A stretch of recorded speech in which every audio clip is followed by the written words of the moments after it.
All right, let me guess. So you thought that getting more clients would be the golden ticket to scaling your content business, right? Yeah, I did too. But after scaling dozens of creator businesses and scaling my own to over $40,000 a month, I've realized that getting more clients isn't always as great as it sounds. But it's because we ignore the red flags. And not just any red flags, I'm talking about the 5 sneaky ones that keep creators stuck in this endless hamster wheel cycle of cheap, inconsistent, and draining clients. You know, the clients that suck your time, your energy, your talent, and sometimes even your will to create. Okay, maybe that's a bit dramatic, but also not really. Because if you don't catch these early, you will be regretting the day you took them on as a client, and honestly, it doesn't even matter how much they're paying you. So in this video, I'm gonna show you what they are, but more importantly, how to avoid them so that you can get the right types of clients that respect your work and happily pay your rates. And by the way, the 5th one is the sneakiest, but also the most dangerous. Okay, so to start, have you ever gotten an inquiry from an interested prospect and they ask you like 47 questions? You know, like, what is your rate? Do you travel? Can you send me a website? Can you send me some more samples? You know, all that kind of stuff. So then you have this endless email chain of just answering all these different questions, answering them super in depth. And by the way, you're probably getting pretty hyped because you're like, man, I'm gonna get a client. And then all of a sudden,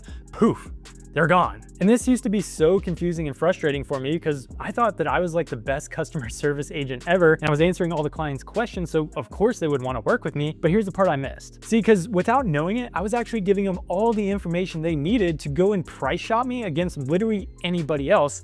And on top of it, I didn't really give them any incentive to hire me specifically. And that's why anymore, I never send rates or proposals over email because I realized like 9 times out of 10, I just go ghosted anyways. Which is why the first major client red flag is the question bomber. But I hear it now. You're like, Nash, how can I sign a client if I'm not answering their questions? Well, simple. You actually do answer their questions. You just do it over a discovery call because here's the part that no one shares. So what the client says they want and what they actually need are usually 2 very different things. So if you can uncover what the client needs, but then position it as what they want, then boom, you'll close more deals at higher rates and ultimately the client will actually respect your expertise. And this is something I help all my one-to-one clients in my mentorship program do. So if you're interested in that, you can check the first link in the description below. Which brings us to red flag number 2, because what if that prospect sends a bunch of questions, you try to get them on a call, and then they just either outright refuse or they say they're way too busy and you should just send the info over an email. Now, to be fair, I will say that most people are willing to jump on a call, you know, provided you actually give them some incentive, but there's also that 10 to 20% that's apparently just way too busy to ever talk to you, which is exactly why it's red flag number 2, which is refusing to get on a call. So if they refuse to get on a call with you after you ask them, it's basically like saying, I don't care about your process, I don't care if we're a fit, I just need a button pusher. And here's what sucks. They'll treat you exactly like a puppet with a camera the entire process, not just the sales process, but shooting, editing, revisions, and yes, even when it comes time to getting paid. So in order to avoid this, at least in my company, I made a policy that I will not onboard new clients unless they first have a discovery call. And honestly, it's as much for them as it is for me because it protects the client from hiring somebody that might not be a great fit for the project, and it protects me from getting a client that doesn't actually respect me. Which brings us to red flag number 3. So let's say that you're chatting with a client over a call, you're vibing with them, they really like what you have to offer, and honestly, it looks like they're about to hire you right on the spot, but then they drop the question that kills so many creative businesses. How much is this gonna cost? And luckily, you've been watching my videos on this channel, so you know exactly how to price yourself, so you confidently say exactly how much you charge, but then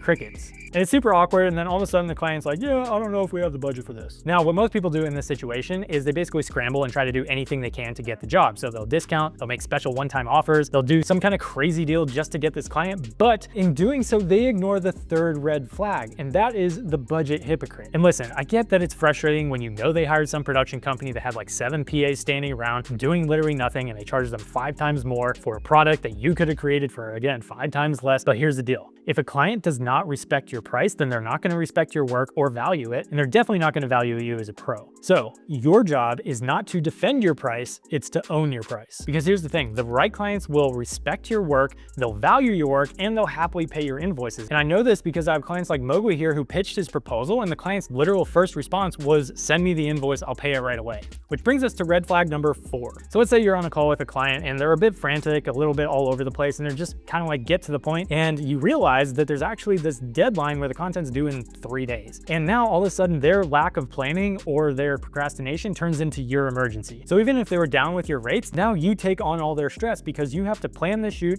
you have to shoot it, you have to edit it, pull all the all-nighters, cancel your plans, basically have no life for the next 3 days just because they didn't plan.